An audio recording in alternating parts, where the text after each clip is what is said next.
Amén. La semana pasada comenzamos con la introducción a esta serie que tiene como título Lo que el Espíritu dice a las iglesias. Y que, como habíamos visto, ese título tiene que ver con el mensaje a las 7 iglesias de Apocalipsis. Recuerdan que habíamos visto en la introducción, más o menos intentando ubicarnos en el contexto, quién es el autor de estas cartas, de estos mensajes. Juan recibe la carta. En realidad es Jesús el autor. Es un mensaje que el Señor Jesús envía a través de Juan, que estaba preso en la isla de Patmos. Si recuerdan, ahí en las imágenes, que no sé si vamos a poder ver, bueno, vamos a repasar con las imágenes.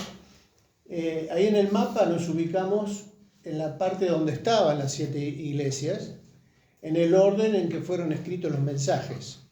La primera, ¿cuál fue? Éfeso. Ahí en el mapa vemos en ese puntito negro, debajo del 1 a la izquierda, la isla de Patmos, donde estaba la isla. Y desde allí Juan escribe esos mensajes y habíamos visto que Éfeso era una ciudad muy importante. En ese momento era una ciudad portuaria, había mucho movimiento comercial, era una de las puertas de Occidente a Oriente, o sea, todos los que viajaban por cuestiones comerciales a todo lo que era el Oriente Medio, junto con Esmirna y con algún otro puerto un poquito más arriba, eran las ciudades que tenían mucho movimiento de gente, y eso no solo era movimiento comercial, era todo un movimiento cultural, político. Habíamos visto que en esa época, ¿cuál era el imperio que estaba gobernando? El Imperio Romano. El Imperio Romano. Y estas ciudades se disputaban o competían entre ellas para ver cuál era la que gozaba de mayor favor político también. Había templos para todos los dioses, pero también había templos para el César. Eran intereses no tanto espirituales, sino políticos y comerciales. Occidente y Oriente, o sea, iban y venían. Era un punto muy estratégico, toda esa zona, no solo Éfeso, todas las ciudades que están cerca de la costa y las ciudades que están un poquito más alejadas, todas estaban unidas por carretera, por camino. Y cada una de esas ciudades, como vamos a ir viendo a lo largo de la serie, tenían su característica propia. Había industria, comercio, había bancos, casa de cambio, hasta Uber había. Ahora en todos lados hay Uber ahora. O sea, porque justamente había que hacer fletes a la zona de los puertos.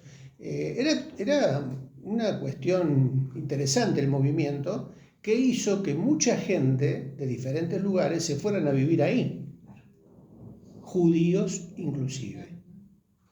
Cuando Pablo llega a Éfeso, se encuentra con un asentamiento judío importante. ¿Se acuerdan que habíamos visto en Hechos la semana pasada, en este viaje de Pablo, que él ya tenía gente en ese lugar que había creído? Tenía judíos, y Pablo es el que funda la iglesia de Éfeso. ¿Se acuerdan que habíamos visto toda esa historia con aquellos que se convertían de los ídolos a Dios, que llevaban a quemar los libros de brujería?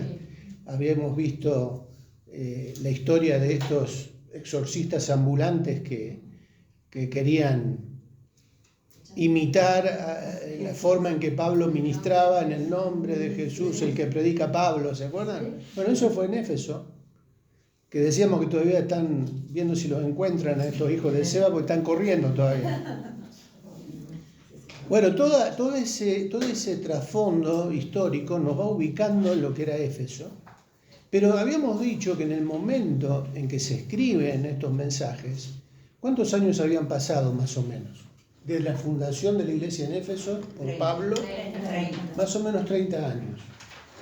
O sea que ya había una comunidad que se había establecido, que había prosperado de alguna manera, y se dice que Éfeso pudo haber sido la iglesia madre de las otras 6.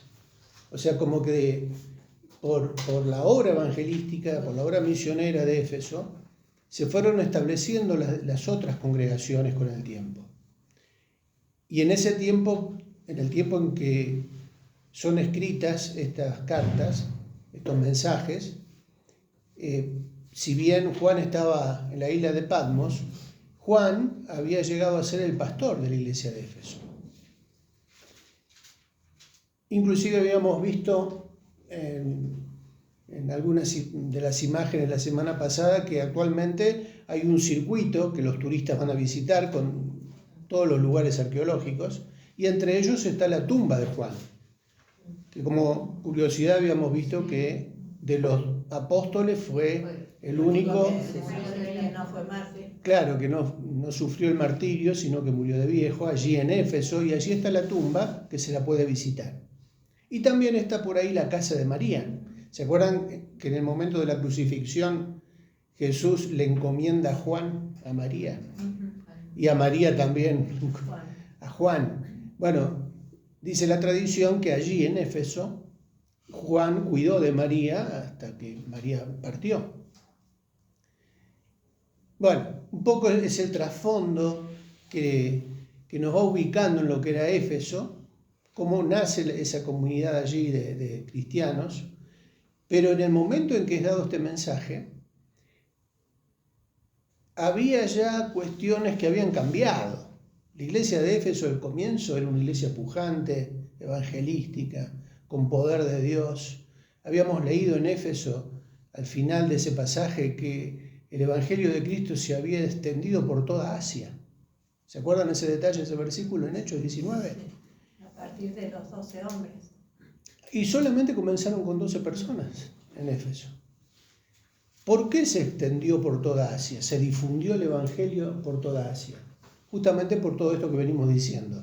Era un punto estratégico que permitía que justamente todo lo que salía de allí llegara a todos los rincones de lo que era el mundo conocido, de todo el imperio, y especialmente de la zona de Medio Oriente.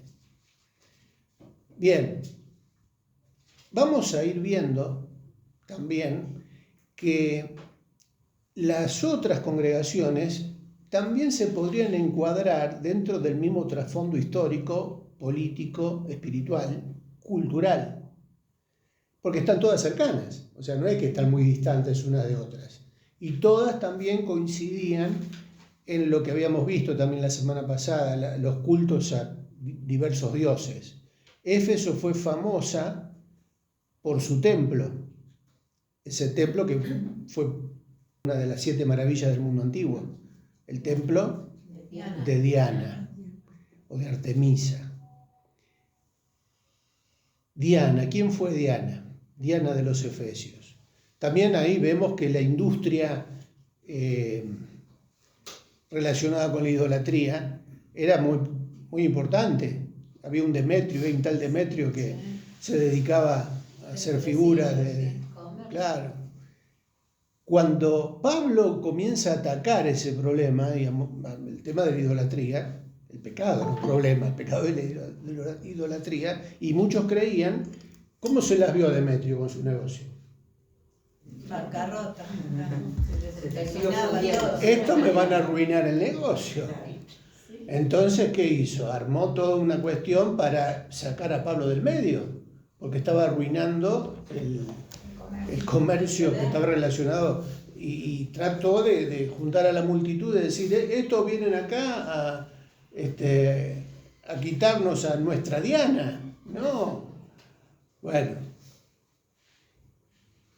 En algún momento, no sé si lo habíamos comentado la semana pasada, la idea de todo esto es que todas estas historias que encontramos en la Biblia nos tienen que servir para ver de qué manera en nuestro tiempo se van repitiendo las mismas situaciones, o sea, con contextos distintos, ¿no?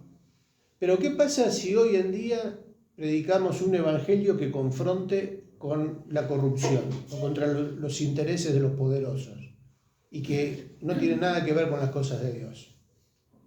¿Vamos a proclamarlo? ¿Vamos a denunciar lo que es vergonzoso, lo que Dios no aprueba, la corrupción, el tráfico de droga, la prostitución? ¿Vamos a animarnos a confrontar con el evangelio los negocios del mundo de hoy? ¿O nos vamos a callar la boca? Y todos van a decir, no, vamos a confrontar, la iglesia tiene que predicar el evangelio. Bueno, ¿vamos a estar dispuestos a sufrir las consecuencias que van a venir por confrontar, así como lo hizo Pablo en Éfeso? ¿Vamos a animarnos a tocar intereses que después pueden contraatacar? Y es algo interesante porque hoy en día muchas congregaciones están pasando por pruebas parecidas. Acá en Córdoba nomás hay iglesias que se animaron a meterse en el mundo del narcotráfico para rescatar a aquellos que están cautivos en ese mundo, y cuando sacaron a una chica que se dedicaba a la prostitución para poder mantener su vicio y traficar, la llevaron a la iglesia, la comenzaron a atender. ¿Qué hicieron los dueños de esa chica? Atacaron a la iglesia. Estamos hablando de la provincia de Córdoba, en un pueblo del subbloque del Río Cuarto. Hoy, o sea, en este tiempo,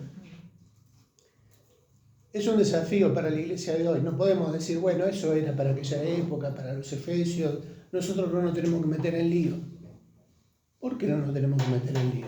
Si Dios nos manda a que denunciemos y saquemos a luz las cosas que están ocultas y que Dios no aprueba. ¿Es un desafío o no? ¿Nos vamos a animar?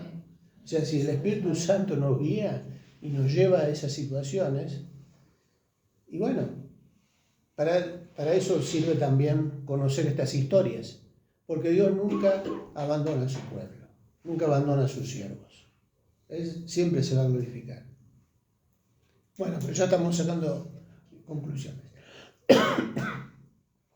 Hay una palabra que dice, una noche el Señor le habló a Pablo en una visión y le dijo, no tengas miedo, habla con libertad, no te quedes callado, pues yo estoy contigo y nadie te atacará ni te hará daño, porque mucha gente de esta ciudad me pertenece. Tengo mucho pueblo en esta ciudad. ¿Sí? Cuando uno sale a evangelizar, ¿no? Y a veces hay lugares en donde, bueno, realmente son lugares bastante pesados, densos, oscuros, y que uno dice, como que, no es que dude, sino que, bueno, va con cierto temor. Y esta es una linda palabra, muy bendecida, ¿no? Vamos a adentrarnos hoy en el capítulo 2 de Apocalipsis, en el mensaje a Éfeso. Después vamos a ir complementando. También hablamos la semana pasada de algunas características de estos mensajes a las 7 iglesias, y una de las cosas que habíamos dicho es que en algunos estudios bíblicos sobre el tema se clasifica cada mensaje con una determinada época de la historia. Se lo asocia con una determinada época de la historia. Por ejemplo, la iglesia de Éfeso se la asocia al primer siglo, a la iglesia naciente, durante el primer siglo del cristianismo, y después a Esmirna, a las demás iglesias se las ubica en otro periodo de la historia siguiente, ¿no? Consecutivo. Por ejemplo, ¿cuál sería la iglesia que correspondería a nuestra época? Por eso, se asocia el mensaje a la Odisea con el mensaje a la iglesia del último tiempo. Es una manera de clasificar o de tratar de ubicar las características que tuvo la iglesia a lo largo de la historia, porque hay ciertas coincidencias. Ahora, ¿está bien hacer eso? ¿En qué sentido? Hago la pregunta. ¿Tenemos que quedarnos solamente con el mensaje de la Odisea porque nosotros estamos en el último tiempo? No. Por eso hay que tener cuidado. Si no, tenemos que borrar las demás iglesias que están mencionadas acá en Apocalipsis y solo quedarnos con la Odisea. Pero no es así. Lo que vemos que va coincidiendo en el mensaje del Señor a cada iglesia, entre otras cosas, es esa parte que dice: el que tiene oído para oír, oiga lo que el Espíritu dice a las iglesias. Cuando escuchamos ese artículo, a las iglesias, ya nos damos cuenta que cuál es el propósito del Señor. Que prestemos atención a una o a todas. A todas. En todos los tiempos. Y se está refiriendo a nosotros. O sea, si nosotros tenemos la capacidad de leer, entender, analizar ese mensaje, tenemos que tomar en cuenta a todas, porque todas nos representan. Y eso es lo que vamos a ir viendo a lo largo de esta serie. Lo que pasó en Éfeso no quedó solo en el problema que tuvo Éfeso en el primer siglo, sino que también nos afecta a nosotros. ¿Por qué? ¿Qué es lo que más se destaca de la iglesia de Éfeso? ¿Cuál es el versículo sobresaliente? Que uno lo sabe de memoria, ¿no? Tengo contra ti que te has olvidado del primer amor. Ah, pero es para Éfeso. No, a nosotros eso no. Y ahora vamos a ver por qué también, ¿no? Bueno, decíamos, vamos a Efesios capítulo 2. Después vamos a ir...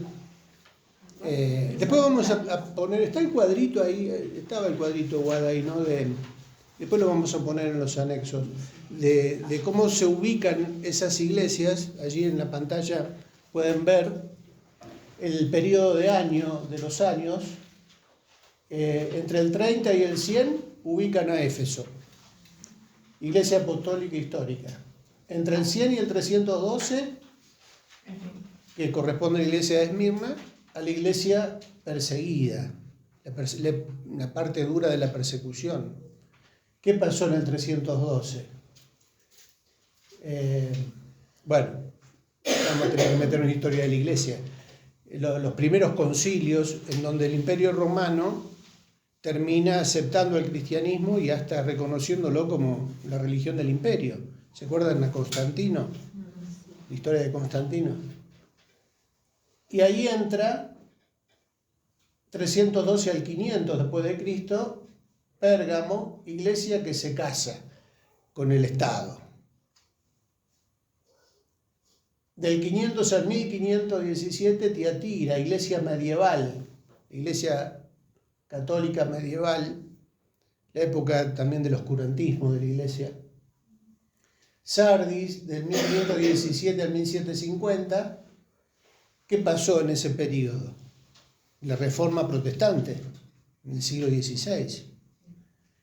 Iglesia denominacional, Reforma, Tribulación. Filadelfia, 1750 a 1925, iglesia misionera. Dice iglesia misionera, iglesia verdadera, rapto.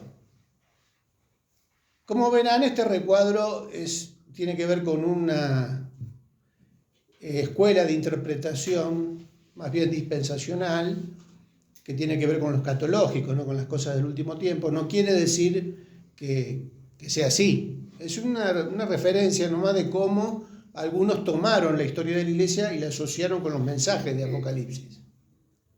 Y la última, la de la Odisea, que correspondería a la iglesia final, apóstata. ¿Qué se caracteriza, qué se destaca del mensaje de la Odisea? No hay frío ni caliente. ¿Recuerdan? Bueno, ya vamos a llegar ahí. La última va a ser la Odisea.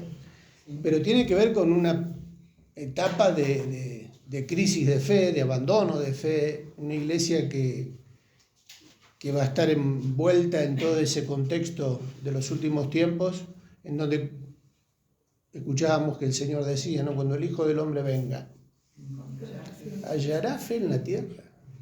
¿Cómo va a estar la iglesia antes que el Señor venga? Bueno, por eso es un desafío meternos en este tema. Porque acá vamos a hablar de cosas que normalmente no se hablan desde el púlpito, cuando se tendrían que hablar más seguido, porque hay que sacar a luz y mostrar aquellas cosas que están pasando y tenemos que lavar los trapitos ahora. Y tiene que ver con el mensaje de Apocalipsis, las vestiduras blancas. Si están sucias hay que lavarlas. Y tenemos que estar por eso preparados para cuando el Señor venga. Pero bueno, entremos de una vez por todas porque si no nos vamos a quedar en Apocalipsis capítulo 2. Vamos a leer el versículo 1 del capítulo 2. Escribe el ángel de la iglesia de Éfeso, el que tiene las 7 estrellas en su diestra, el que anda en medio de los 7 candeleros de oro, dice esto. Lo primero que aparece en el mensaje, lo que el Señor le dice a Juan, es: escribe al ángel de la iglesia de Éfeso, el que tiene las 7 estrellas en su diestra y el que anda en medio de los 7 candeleros de oro. Ya comenzamos a ver un lenguaje simbólico que se explica en el versículo anterior.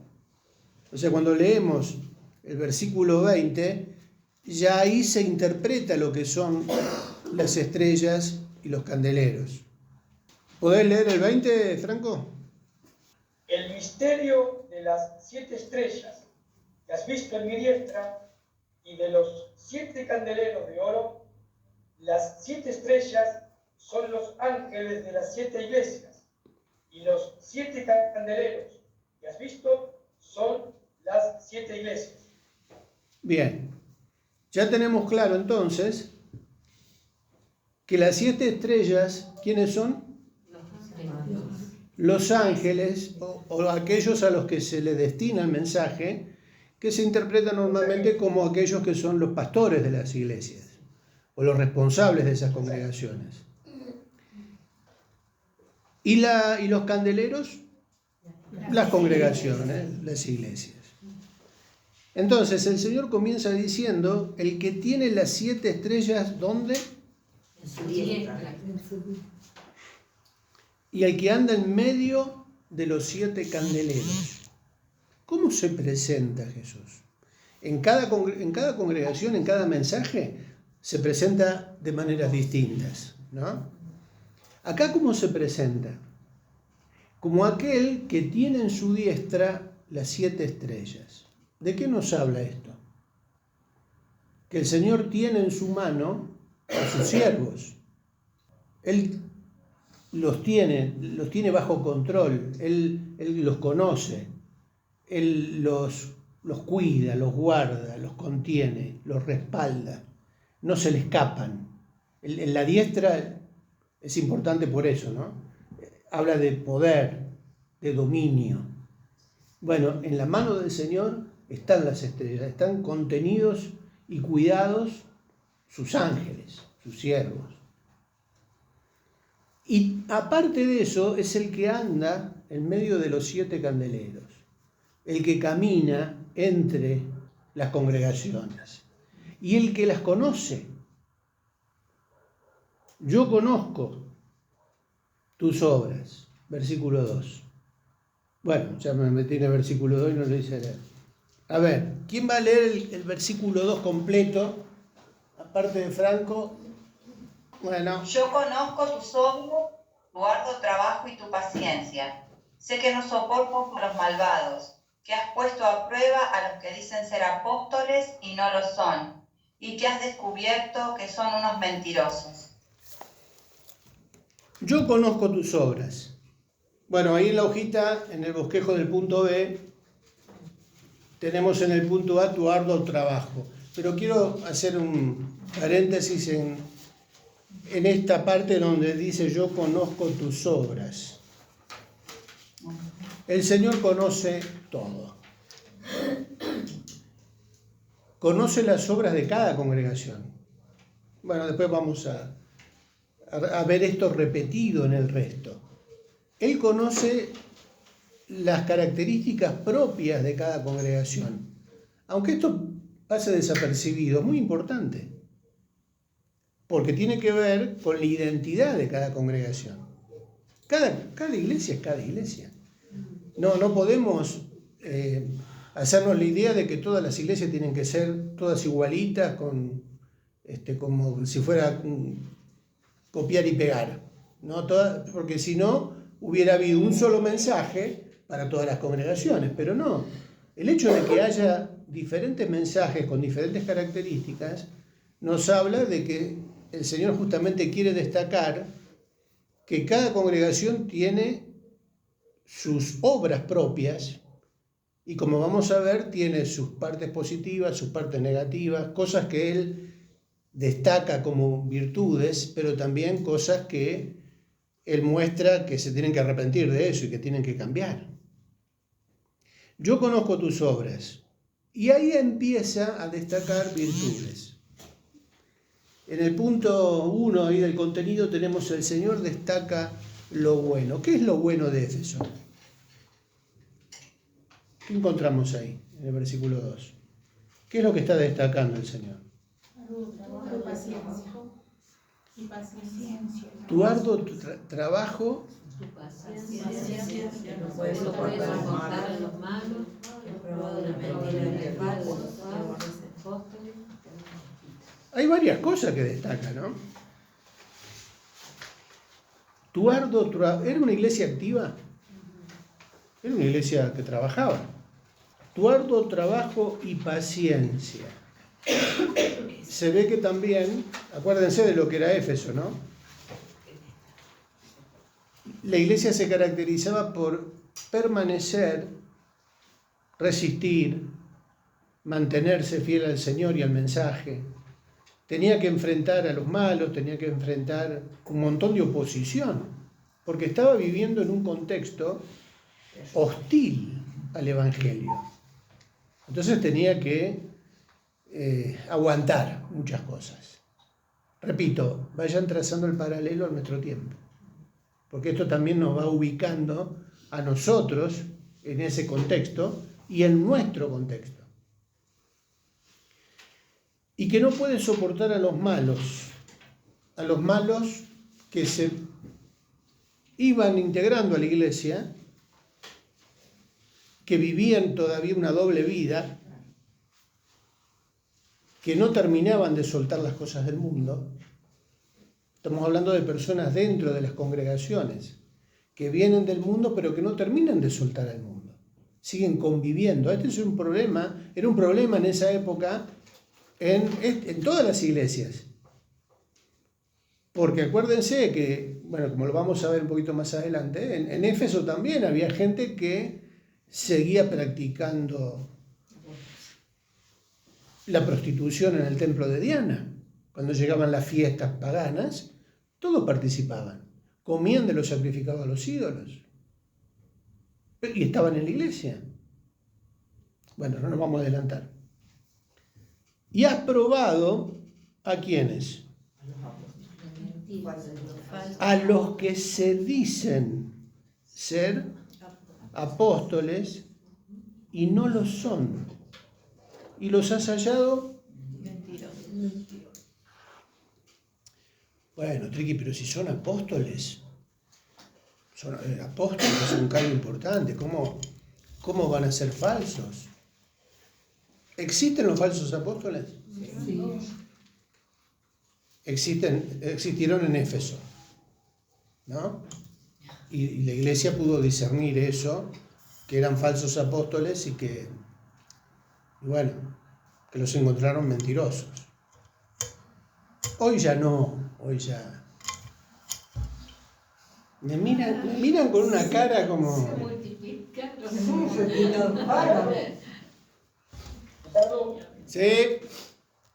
Hay iglesias que tienen apóstoles, pero eso es cuestionable, porque no hay más apóstoles ahora en la actualidad. No sé, eso es la opinión de cada uno, pero viste que hay iglesia que dice el apóstol tal, eso yo escuché decir que no es bíblico eso. Ahora vamos a hablar algo de eso. ¿Vos, Franco, querías decir algo? Hago un pequeño aporte, dando esta explicación, cuando habla de soportar a los malos y probar a los apóstoles. Pablo, cuando se despide de los ancianos de Éfeso y llora junto con ellos, que los hace bien de Mileto, a Éfeso les dice que tengan cuidado de ellos, porque de ellos mismos se iban a levantar locos rapaces que no iban a perdonar al rebaño, ¿no? Es cierto. Y él dice que durante 3 años, día y noche, los estuvo amonestando, ¿no? Con muchas lágrimas. Creo que de alguna manera la iglesia incipiente en Éfeso tomó prácticamente esas palabras. Por eso creo que en esa coyuntura ellos tomaron tan literal, ¿no? De probar, de trabajar arduamente y de evaluar la información, que después con el tiempo se fue devaluando, ¿no? Por eso es interesante este planteo, ¿no? Hay que probar, no solo a los que se dicen ser apóstoles, porque últimamente hay falsos ministros en todas las categorías. Y como creo que decía Miguel Ángel, ¿no?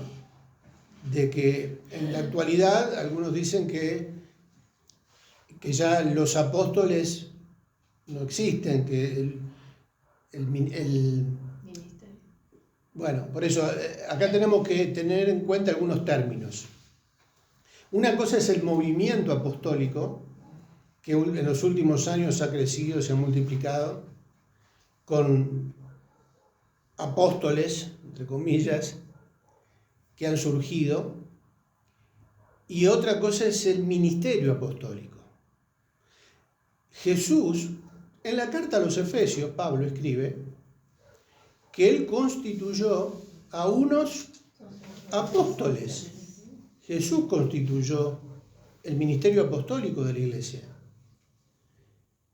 Apóstoles, profetas, evangelistas, pastores y maestros. Lo que se conoce como los 5 ministerios básicos de la iglesia que Jesús constituyó. Y si Jesús puso esos ministerios en la iglesia, por algo es. El ministerio apostólico, que vemos que se va desarrollando en la iglesia primitiva después de la ascensión del Señor, él envió a los apóstoles. ¿Qué quiere decir apóstol? La palabra apóstol. Son los que fundan iglesias. Literalmente significa enviado. Claro. Y son aquellos que fueron enviados por el Señor a predicar el Evangelio a todas las naciones. Sobre la doctrina apostólica, sobre el fundamento apostólico, después también encontramos ahí en Éfeso, se va edificando la iglesia del Señor a lo largo de la historia. Y es cierto que si hablamos de los apóstoles fundacionales, los únicos apóstoles fueron los 11 que quedaron. Pero el ministerio apostólico de la iglesia tomó el fundamento apostólico de los que el Señor envió y continúa con ese ministerio, llevando adelante el mensaje del Evangelio a toda criatura. O sea, la iglesia de hoy es una iglesia, tengo que tener cuidado con las denominaciones, ¿no? Porque hay denominaciones que se dicen apostólicas, ¿no? Ahora, la iglesia de Jesucristo tiene que ser una iglesia que cumpla con el ministerio apostólico, porque Jesús lo constituyó. ¿Cuál es el ministerio apostólico? Continuar predicando el Evangelio a toda criatura hasta lo último de la tierra. Por eso podemos decir que en ese sentido, acá todos seríamos apóstoles también, tomando el sentido literal del término, porque somos enviados al mundo con un mensaje.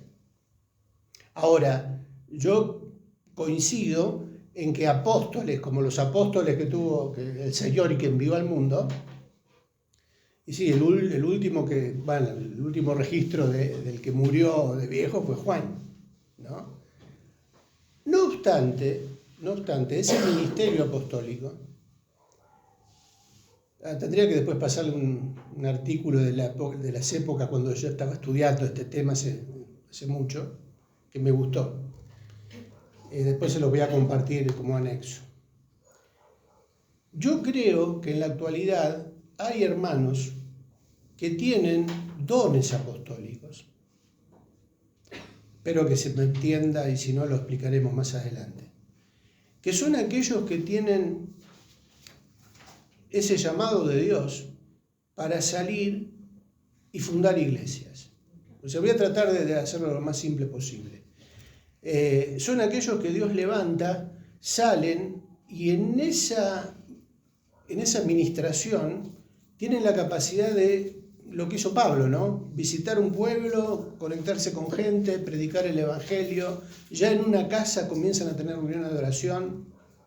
Ya se establece un grupo, una familia o dos familias que después terminan invitando a otros y de a poquito es como que ahí se establece una congregación. Más o menos lo que pasó acá. Que después, claro, esto que yo les estoy contando pasó en todo lado.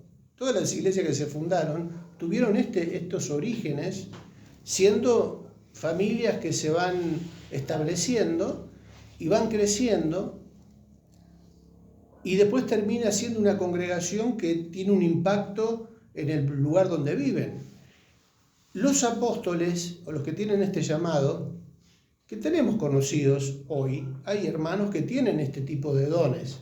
Van, abren un lugar, lo establecen, están un tiempo, pero el apóstol no se queda mucho tiempo. El apóstol establece, o sea, funda, establece, discipula, y ya al poco tiempo se va y hace lo mismo en otro pueblo, y después, y así se va moviendo. El mensaje acá de Ana María Fatuso, que dice, Efesios 2:20, dice, edificado sobre el fundamento de los apóstoles. Exacto. Ahí en Efesios 2:20 está lo que Pablo decía del fundamento apostólico. La iglesia se fundamenta ahí. Ahora, yo creo que hay apóstoles. Y creo que los verdaderos apóstoles nunca reclaman el título. Perfil bajo. No se la creen. No sacan chapa de apóstol. Ni reclaman que la congregación los llame apóstoles. Los verdaderos apóstoles del Señor a veces pasan desapercibidos. Pero el Señor los levanta, los respalda, permite el Señor que a través de este tipo de ministerios, a veces anónimos, comience una congregación que después sí las congregaciones, que era lo que pasó con Pablo. ¿Qué hacía Pablo? Fundaba congregaciones y ejercía sobre las congregaciones una autoridad pastoral. O sea, él era referente para las congregaciones que fundaba. Establecía ancianos en cada lugar y esos ancianos le reconocían a Pablo paternidad, autoridad para cubrirlos espiritualmente. Entonces, esas congregaciones sí le reconocían esa autoridad que Dios le había dado y lo reconocen como un siervo de Dios. Ahora los apóstoles reclaman credencial, título, autos, recursos, trajes, hoteles 5 estrellas. O sea, los apóstoles tienen que estar allá. No pueden ser menos. Bueno, eso, yo no creo en eso. O sea, no es que no crea, no lo reconozco. O sea, que existen, ¿no?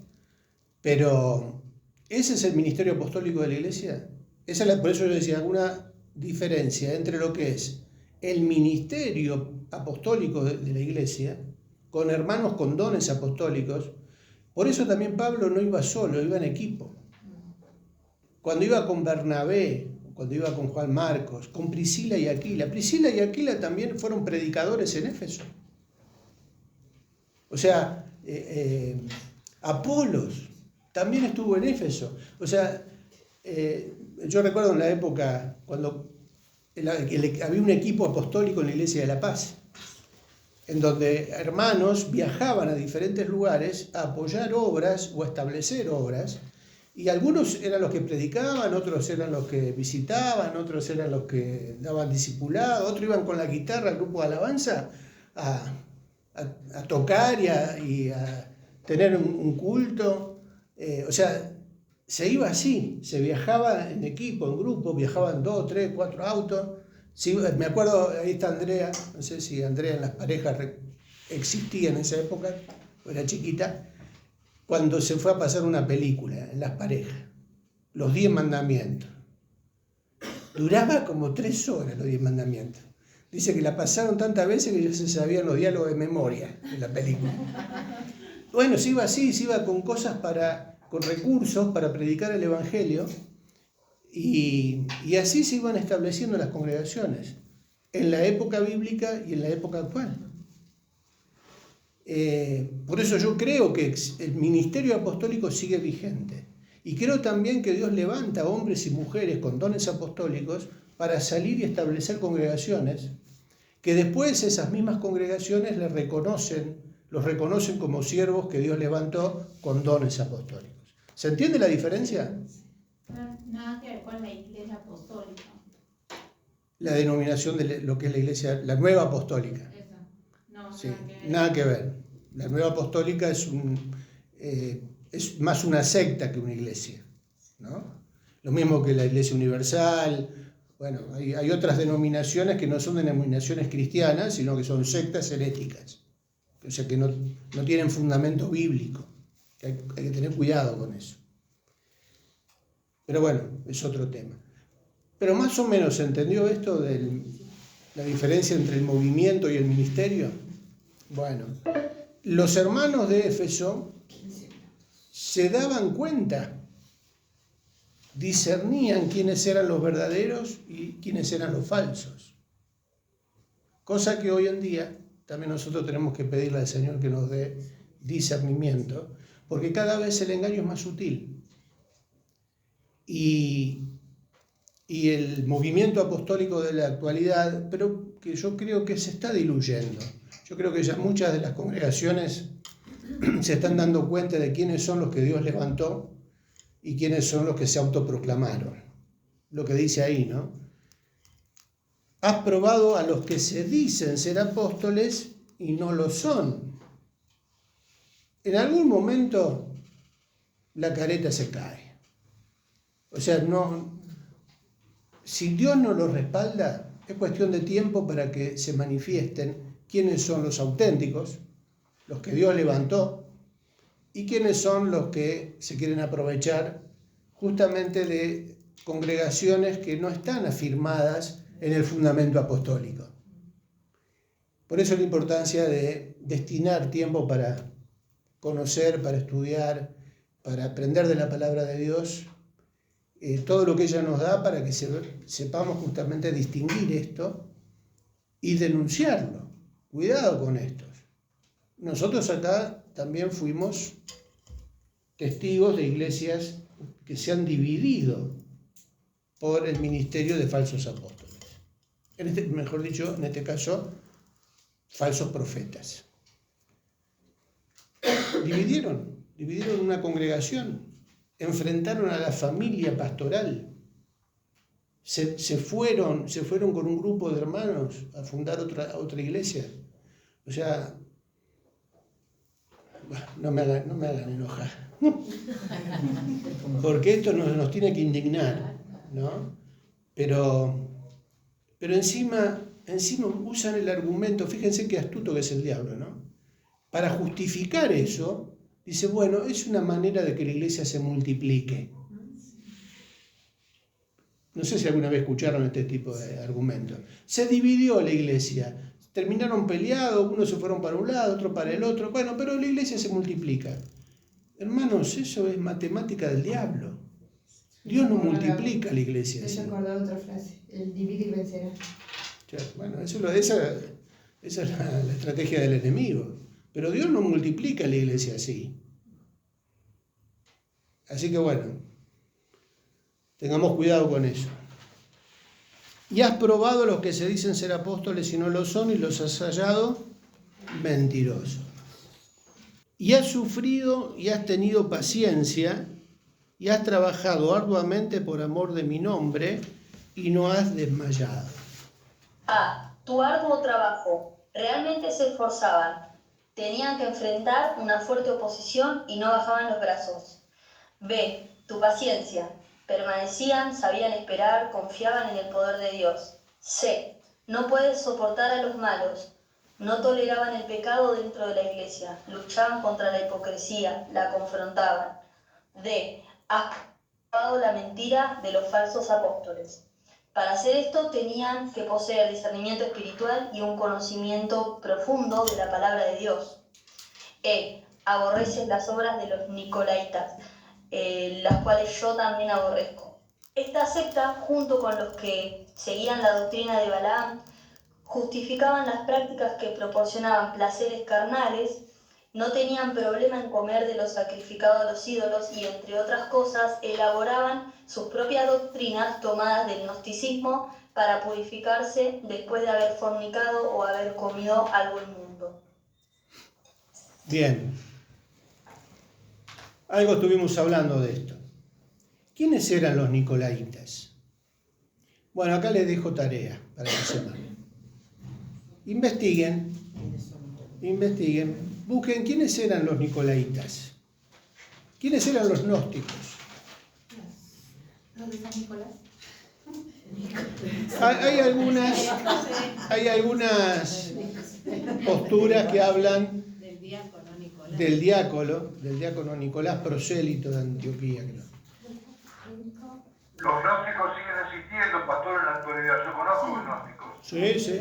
Bueno, Los últimos que estudié, acá en La Falda hay un centro, está el centro gnóstico más importante de Sudamérica. Está acá en Córdoba, en La Falda. Al lado del hospital de La Falda tenemos el centro Un gnóstico. amigo gnóstico conocido mío había sido un seminarista católico y salió del seminario después que se había recibido en cura y se hizo gnóstico. Mirá vos. Había hecho un curso de teología conmigo y él era gnóstico, se declaró agnóstico. Bien. Y en la Ferrarini, bien al fondo, tienen el salón subterráneo. Para cuando se termine todo, están ahí abajo. Sí. Sí, los gnósticos siguen ejerciendo su influencia en nuestra sociedad. Pero bueno, investiguen o busquen las características. ¿Por qué tenían tanta influencia y por qué tienen tanta influencia? Los gnósticos de la actualidad se siguen caracterizando por armarte la religión a tu medida, ¿no? ¿Vos sos cristiano? Ah, está bien. Vení con nosotros, que nosotros también creemos que Cristo fue un gran maestro. ¿Sos budista? Vení con nosotros también. O sea, todos los caminos conducen a Dios, o sea, toman todo lo bueno, te arman el paquete a gusto del consumidor. Utilizan frases que son frases bíblicas, pero con otras palabras, digamos. ¿Se acuerdan que habíamos visto al principio que estos 3 cursos que venimos dando en el año, que tratamos de mantenerlo porque cada vez son más actuales y necesarios, ¿no? El primero era Espíritus Seductores. Y ahí veíamos de qué manera en la Biblia se nos muestra la estrategia de Satanás justamente para seducir, para engañar, para tentar, para hacer caer, para dividir. O sea, todas las historias que vimos en el primer cuatrimestre como un ejemplo de las estrategias que usa el enemigo. Ahí teníamos a Coré, a Balaam, a Jezabel, sí, todas las otras historias, Absalón, el Leviatán, todas esas historias que nos iban ilustrando cómo el enemigo actúa. Lo que ahora estamos viendo es lo que el Espíritu dice a las iglesias, y a lo largo de este tiempo que estemos estudiando esto, vamos a ver que en congregaciones aparece Balaam, aparece Jezabel, con el nombre propio, ¿no?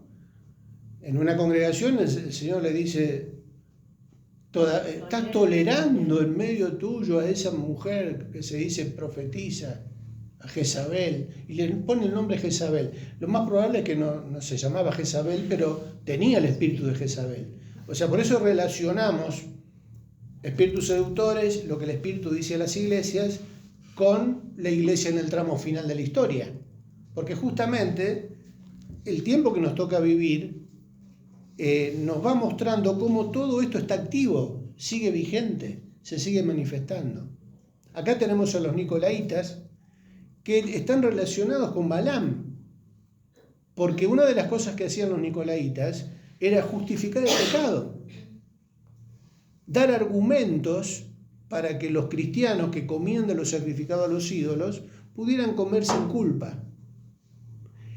También enseñaban cómo purificarse después de haberse entregado a la prostitución en el templo de Diana. O sea, a tener relaciones con las sacerdotisas que eran prostitutas en el templo de Diana. Bueno, no hay problema, te podés purificar. Entonces tenían que hacer ciertas cosas, oraciones, ayunos, por una cierta cantidad de días, y después que te purifiques podés volver otra vez a estar en comunión con Dios y participar de la cena, ministrar en la iglesia, tocar la guitarra en el grupo de alabanza. ¿Les suena esto a algo que sigue pasando? Por eso, tratemos de ir aprovechando todos estos detalles que vamos descubriendo para ver cómo hoy podemos discernir y en el nombre de Jesús luchar contra eso y no darle lugar y estar alertas, ¿no? Seguimos la semana que viene. Después vamos a profundizar un poquito más en el punto E y continuamos. Pero creo que está interesante porque nos muestra cómo el mensaje de estas congregaciones, como decíamos recién, sigue siendo cada vez más actual, ¿no? No quedó allá en la historia, en el tiempo. Por algo el Señor quiso que esto quede escrito. Escribe, Juan, escribe. Y el que tiene oído, oiga lo que el Espíritu dice a todas las iglesias. O sea, recién empezamos por la primera y ya tenemos para poner las barbas en remojo. Completita. Ana María, ¿querés guiarnos en una oración para terminar? Oramos. Gracias, Señor, por este momento. Gracias te doy por tu siervo, Señor. Gracias porque ha expuesto tu palabra, Señor, con total fidelidad, Señor, y con la guía de tu Espíritu, Señor, podemos atesorarla en nuestros corazones.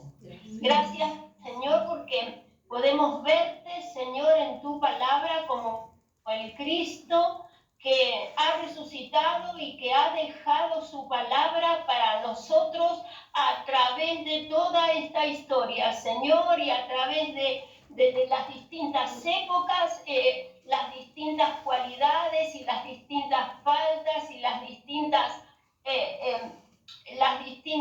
los distintos errores que puede haber en tu iglesia, Señor, para poder aprovechar, Señor, tu palabra y ponerla por obra. Ayúdanos, Señor, a identificarnos con ellos, Señor, en este tiempo y poder esperarte, verte como el Cristo, Señor, que ha de venir por su iglesia, Señor, y que se pasea en medio de su iglesia, Señor, santificando, purificando y bendiciendo a su pueblo. Gracias por este momento, Señor. Te doy en el nombre de Jesús. Amén. Amén. Amén. Amén.